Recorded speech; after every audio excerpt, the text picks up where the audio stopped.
Hi, everybody. This is Zen Honeycutt of Moms Across America, and I'm so excited. We have a special interview today with Carey Gillam, the author of Whitewash, a journalist, 25-year veteran journalist, formerly of Reuters, and now with U.S. Right to Know. We are thrilled to have you on. Good morning, Carey. Thanks. I'm glad to be here, Zen. Awesome. We're going to dive right into it because the big news this week is that the EU, unfortunately, has renewed the license of glyphosate for another 5 years. This was a huge shock to us. Please tell us a little bit on your take on why did this happen? We didn't think that this was going to happen. Please, what's your take on this? Well, I actually I did not expect it to be banned. I've been over to Europe 3 times in the last 2.5 months, meeting with policymakers, meeting with media and others. Originally, people need to remember, this was proposed for a 15-year extension, glyphosate's license, which expires in Europe on December 15th. And the industry pretty much expected a green light. They expected another 15 years. But the people in Europe are aware of these concerns, and they have a much more precautionary view, and they understand the science that's showing, reasons to be worried about glyphosate, human health as well as environmental impacts. So it was a really tough fight. And as you remember, they couldn't get a qualified majority in 2016 when they had planned, to vote on this. And they've been fighting tooth and nail. Parliament voted to ban it completely in October. Now, Parliament doesn't have a binding vote, but they, made their message pretty loud and clear. So, yeah, what we saw this week, it's really odd, right? Because what they needed was a 28-member majority, qualified majority. Germany has been abstaining. They couldn't get the majority. Monsanto's threatening to sue, right? There's all of this controversy and debate and noise. And then on Monday, mysteriously, out of the blue, the German ag minister telling his own people in Germany he's going to continue to promote the message of that they're abstaining, and then in fact he doesn't, and he votes to approve it, and that gave the qualified majority. So, but again, it's a 5-year license. 5 years isn't very long, and I think the people who really wanted to see it banned, obviously there's a disappointment, but it means this chemical is going to continue to be under scrutiny for the next 5 years, and over the next 5 years we're going to see a lot more documents come out from inside Monsanto. We're going to see much more exploration of the science through the hearings that are going on in federal court and in a trial that's scheduled to begin next June. So I think we're going to have so much more evidence come out in the next 2-3 years. The people who want to see it banned, the battle's not over yet, right? But 5 years is a lot better than 15. For sure. That's true. And the fact is that I've been hearing from farmers and scientists as well is just because it's renewed doesn't mean that it can't be revoked at any time between now and 5 years too. This is not written in stone. Absolutely. Another study could come out in the next year, or, the trial or whatever could make a difference, and they could revoke the license again. That's true, right? Well, and you hear France is saying, we're going to go ahead and ban it. The member states can still take their own individual actions, and many of them are. There are already limits being placed on the chemical for household use. It's not being allowed to be sold in certain stores to consumers. Italy is looking at banning it and sharply reducing it. So, there's movement in Europe to recognize the dangers and to take action. Right. So the big question is, why isn't it happening here in the United States? What is your take on that? And everybody asks me that, and I just have to say, money, corruption, money, right? We worship wealth here in the United States. Our lawmakers, our regulators are driven by money, and the big, powerful corporations have a very loud, influential voice in Washington, D.C.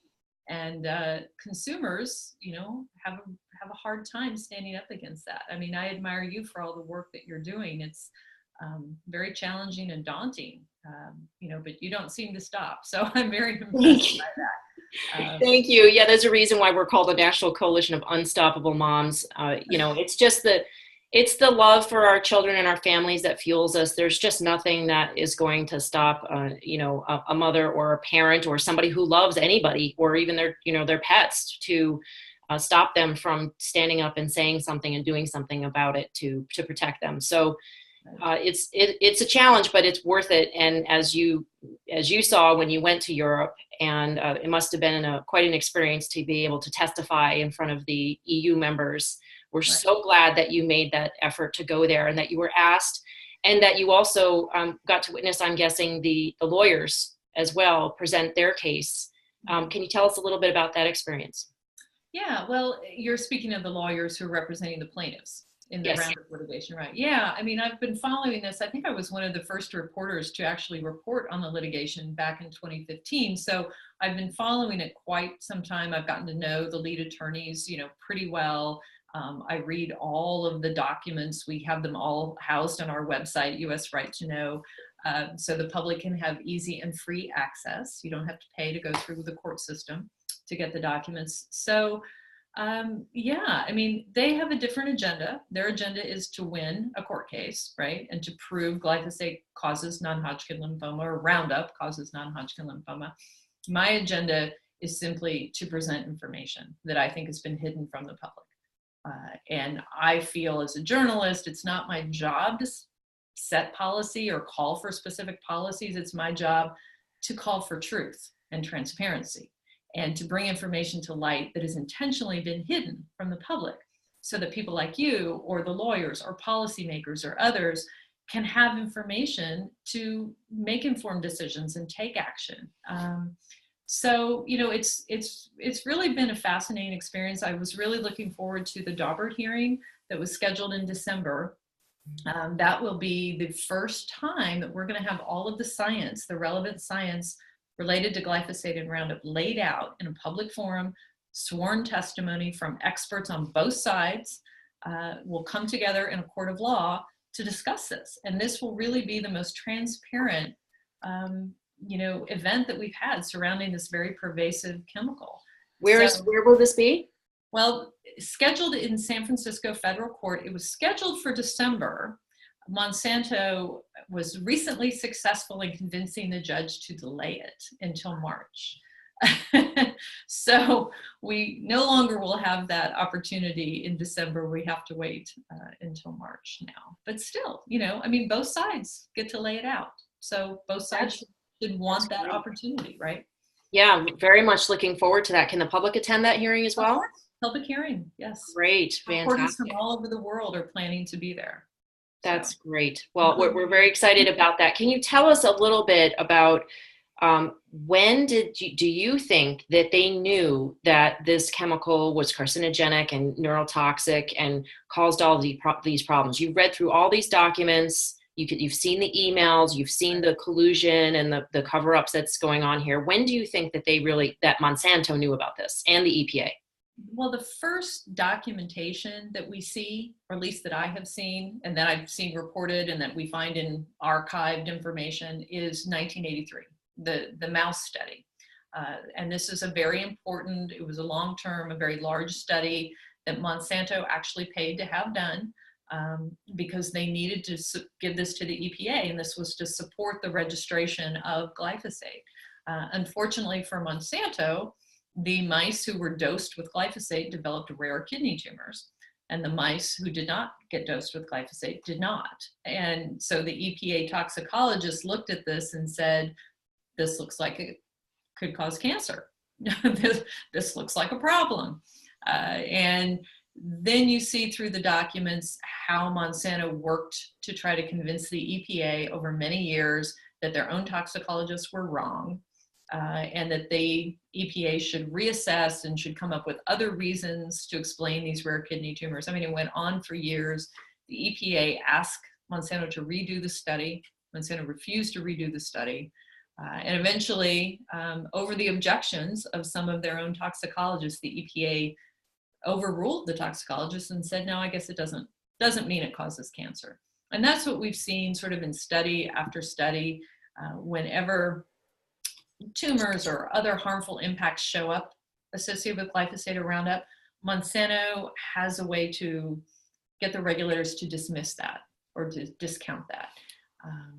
And, so we've seen independent scientists around the world who have raised the red flags and who have said, it causes this, it can cause liver problems and kidney problems and DNA damage and non-Hodgkin lymphoma and other things. And Monsanto always says you should trust the corporate science and not the independent science. The corporate science is valid. The independent science is not valid.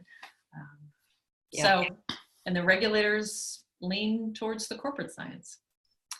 And are these regulators they're not directly funded by Monsanto. Do you think that they're influenced maybe perhaps by senators who are funded by Monsanto? Where do you think that the leaning towards the corporations is really happening? Are they just intimidated or pressured? Of course, our regulatory agencies are run by political appointees, right? So the toxicologists, the scientists within are staffers, they're career staffers. But the people who run the agency are political appointees, and they're appointed by whatever, as new administration comes in, new political appointees come in. And yes, they are very, very, subject to pressure from the administration and from members of Congress. And of course, members of Congress and the administration rely on campaign donations, and they have their ear bent by lobbyists on a regular basis. And there's a lot of money that goes into trying to influence our regulatory system. And that they wouldn't be spending the money if it wasn't effective. And what we've seen through the documentation over the years is that it is effective. It's highly effective. It's not just Monsanto, and it's not just the chemical industry, but money talks in Washington. And I don't think that surprises anybody. Yeah, this is why I think one of the strongest movements out there, that if you want to get involved and do something about this, besides Moms Across America and many other great groups that are doing something about these chemicals in particular, if you want to get involved in getting money out of politics, there's a great group called Wolf Pack, which is TYT's sort of offshoot, and they are working on getting money out of politics state by state. And I just think that's a fabulous way to go if you want to get involved, because a lot of things just won't happen. Things just won't move forward unless we get money out of politics.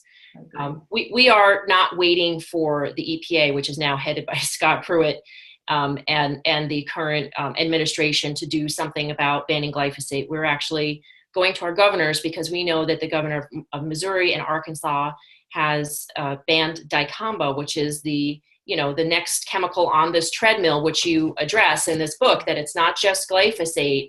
There's a whole barrage of chemicals that are being sprayed on our food, and we need to do something about the whole thing. So the governors of Missouri and Arkansas have banned dicamba, and we would like all the governors to do the same thing with glyphosate. We know it's unlikely, but it needs to happen. Don't you see that this chemical needs to get out of our food system and our water supply and our personal products and all that? Don't you see that it just has to go?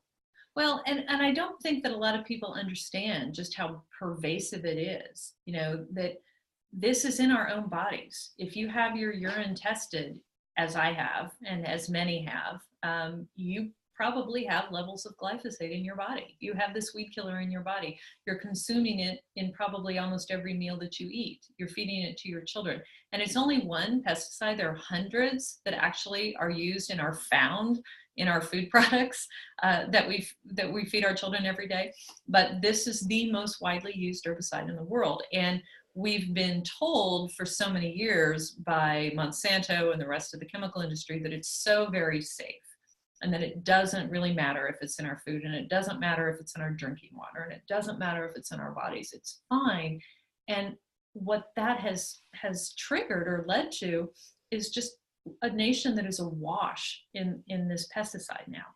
And when you bring up dicamba, glyphosate is the reason that we're spraying dicamba now, because glyphosate was so overused that weeds stopped dying.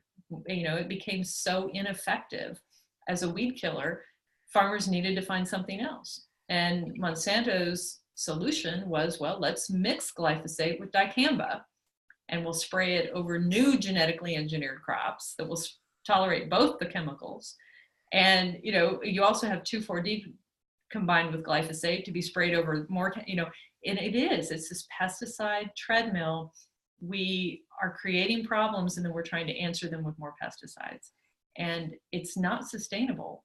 It's not sustainable for the environment. It's not sustainable for public health. So something has to give. Yeah. And, it's just a matter of time, really. I mean, even Monsanto and the chemical companies, I think, see the writing on the wall. They are exploring biopesticides. They're exploring ways to make herbicides and other inputs that are based on natural substances and microorganisms and, microbes found in the soil or in plant tissue, because they understand this pesticide treadmill cannot go on. You reported that actually after I went to the Monsanto shareholder meeting and Dow and DuPont and Syngenta.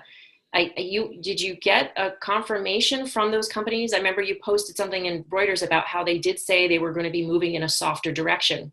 Yes, they are. They all are. I mean, I think they see this as the next wave.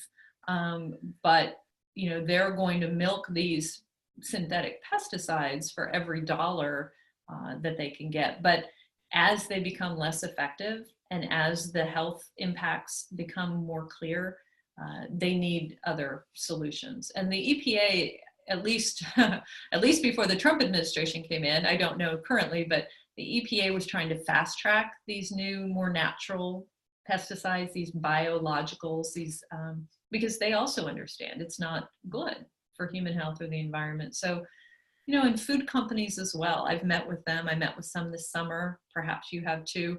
They recognize consumers don't want pesticides in their foods. We need to figure this out. We need to source and encourage farmers to reduce pesticide use. I mean, people are waking up. It's just taking, longer maybe than it should. Yes, I just noticed today an article was sent to me by a farmer that there's a label called biochecked for glyphosate or non-glyphosate product. Right. And there's also the Detox Project put out a label, glyphosate residue free. So there is testing happening now by a lot of food companies. Actually, I just met with a scientist from a lab last night, and she said we're getting lots of, companies sending in their food samples, and there's a lot of interest in this now. And so we do foresee that a lot more labs will be testing for glyphosate and, moving towards sourcing foods which are not sprayed with glyphosate. Right. So that's very exciting. We know that there's a oatmeal distribution center in, I think, North Dakota or Canada, somewhere around there, that processes a lot of oatmeal. You might have reported on that too. And they are no longer accepting oats that are sprayed with glyphosate. So there is progress. Don't you see progress happening? Oh, definitely. Like, this grain handling company, I'm not sure if it's who you're talking about, but one of the large players put in their contracts not too long ago, we won't take your grain if you spray it with glyphosate, directly before harvest. So, and that has been common in oats and in wheat and barley and other things. And, that's why, we found glyphosate residues in baby oatmeal products, So yeah, people are becoming aware. Food companies know. I mean, in the conversations I had with them, they feel this is like the next non-GMO. Consumers really became passionate about that. And they think that this is sort of the next wave, and they're trying to get ahead of it and trying to understand how they can meet that consumer demand that they anticipate for reduced pesticides. Organic is obviously an option right now, but they're trying, to figure out, is there a middle ground? Is there something that we can offer that isn't actually organic, but maybe still reduces the pesticide load and improves the environment? So right. It's all good stuff. It's moving in a good direction, hopefully. Yes, hopefully, as long as the biochecked and the glyphosate-free residue, labels don't have dicamba and atrazine in them too, another toxic chemical. As long as there isn't a replacement for that, then, we are supportive of having a food that's pesticide-free. It doesn't, in my opinion, doesn't have to be organic. But there has to be testing to back that up. They have to be able to, not just one chemical, but many chemicals. So I think they realize too, this is not just a trend, they tend to think, oh, gluten-free is a trend and non-GMO is a trend, and trans fat was a trend and all of that. But no, this is not a trend. Once you learn about pesticides in your food, you don't want them ever again. It's not going to just fade away. So, you explain a lot in your book that the history of glyphosate and the corruption of science. Can you tell us about any of the challenges that you might have had in reporting and researching? Anything where you came up maybe against Barry, like trying to get certain information that was challenging to get, and how you got around that? Well, I mean, one of the most obvious is I had to sue the EPA to get certain documents that they refused to turn over, even though, again, they work for us, or they're supposed to work for us. They didn't want to turn over documents related to Monsanto and glyphosate. So, I filed a federal lawsuit, and they've turned over several documents thanks to that. But the biggest obstacle, I guess, is just the chemical industry pushback. I'm sure, you've experienced it, but anyone, scientist, journalist, activist, anyone who raises a red flag, or like me, who tries to report on and understand questions of science, concerns, just trying to get to the truth is something that the chemical industry really wants to suppress. And so I've experienced, a ton of harassment and efforts of intimidation, and, like anyone has, I suppose. I'm not alone in that, but that it's made it harder to do my job, because people who don't understand that this is a strategic effort by the chemical industry, to discredit people precisely because they're telling the truth, it makes it hard, right? Yes, yeah, it does, because people see that they're saying things about you or trying to discredit you, and they wonder if there's truth to that. And then they start to doubt, and then they may not want to be affiliated with you, or share your work or whichever. But people are with you. I'm kind of talking about myself now, but yeah, it happens to a lot of people who stand up against the chemical companies. Not everyone. There are things that you can do that don't put you at risk of being harassed by the chemical companies. And I just like to put that out there for people who are watching: starting a school garden, starting a community garden, growing your own food. I mean, these are, donating to a food bank, organic food, things like that. That helps with changing the food system without putting you at risk of being, attacked by trolls and shills and all of that. So, please know that all of you and all of us can make a difference in the food industry right now, buying organic. You're not going to get harassed by Monsanto if you buy organic. So there's a lot of things that we can do, and take those steps right now and today, and also share the important information that Carey Gillam has covered in this really very well written, fantastic book. I highly recommend it. It really goes through all of the history and tells the truth about the corruption in science and our government and what's happening. And if you don't feel like being somewhat of an activist after this, I'm not sure that you've fully read it. So it's time to take action and do something about it. So you feel, Carey, that glyphosate and other toxic chemicals are on their way out? Would you say that we are in the phase of these on the way out? Yes, do I want to go on the record with that? With glyphosate, even the farmers, who've used it religiously in my book, I think as you'll talk to them, it doesn't work, right? Even if you set aside the fact that some people think that it could cause cancer or cause other health problems, if it's not going to work, farmers aren't going to buy it. And it is rapidly losing effectiveness, in North America, particularly where it's been overused. And you're seeing that in South America as well. So, there are market forces at play. There are also, as we've talked about, a rising awareness and an awakening that these pesticides, glyphosate being the poster child, are not sustainable over the long run, and we need to find different alternatives. So, there's a lot of money at stake. It's, kind of a long road to getting there, but I think we're moving in the right direction. I think people are becoming more aware. Yeah, I like the tweet from one of the EU members or parliament members. I forgot which one it was, but he said, we did not renew glyphosate for another 10 years or 5 years. I mean, this was obviously a couple weeks ago. He said, we are on our way to be out to have pesticides out or something like that. And so it wasn't just glyphosate. They are clear that they want to get pesticides out of the farming industry and out of their states in the, in the EU, I mean, in their countries in the EU. So I think there's a lot of progress happening here, and it's very exciting. I think this whole process, and especially you writing a book specifically about glyphosate and the chemical farming system, is letting the farmers know that we don't want this. And so I would think that pretty much every farmer has got to be looking for an alternative now, wouldn't you think? Well, yeah, I mean, if, farmers are good old boys. I've spent a lot of time in a lot of states with a lot of farmers, and, they're business people. So they're looking at the most cost-effective way to produce, the most high-quality crop. I mean, and that's what they're looking at. So it's going to come down to what works, what they can afford, and what they can sell for a good price. So the market demand has to start at the purchasing level, and that has to start with consumers, I think. So, but again, glyphosate, it's not working for them like it used to, which is why they're turning to things like dicamba and actually some older herbicides. I mean, one point I hope people understand, glyphosate did bring some benefits, right? I mean, it is safer than several other herbicides on the market, much safer than paraquat, for instance, or others.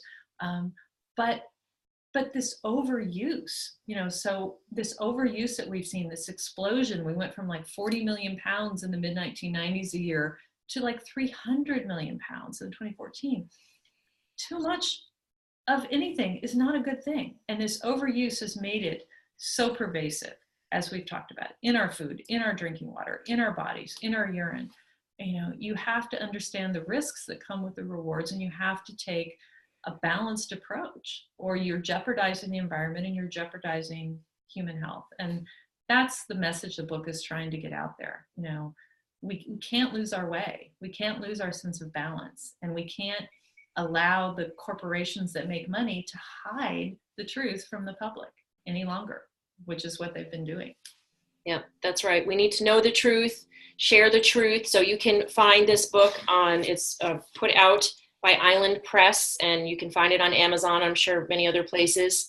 Highly recommend it if you want to know the truth about what's going on in the food supply, in our government, and corruption in science. Thank you very much, Carey Gillam, for being with us today. It really was an honor to be able to talk to you. Please keep doing what you're doing. Keep bringing the truth to the public. We need to know, and we need to share it, and then we need to make choices to protect ourselves and our families. Thank you very much for being with us today. Thank you, Zen.